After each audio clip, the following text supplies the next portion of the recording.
Hi, I'm Simon with AppliancePartsPros.com. Today we're going to show you how to repair your appliance. Are you ready? Remember, anytime you work on your appliance, make sure it's unplugged or the circuit breakers are off so there's no chance of electrocution. In this video, we'll show you how to replace the crisper pan in a Whirlpool refrigerator.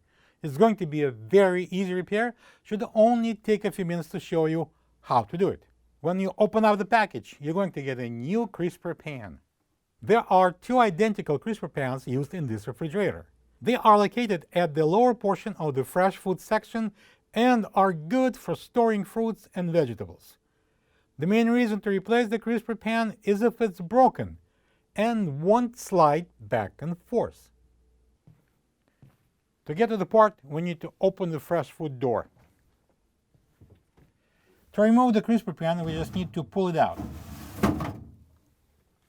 Right, so before installing that a new crisper pan, we need to remove this trim from the old one.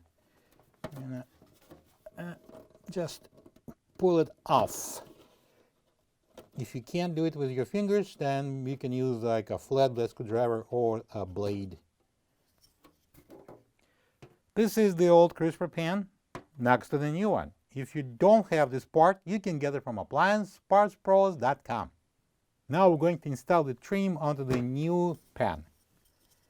First, I'm going to install the lower edge.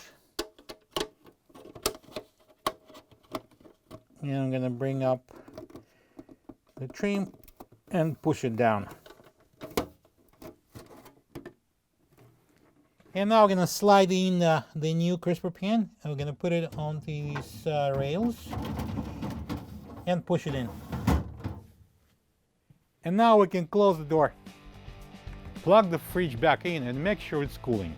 Thank you for being a part of another successful repair brought to you by AppliancePartsPros.com. For any of your future appliance repair projects, please check out our other videos available on our site, on Facebook, on YouTube, and on Instagram.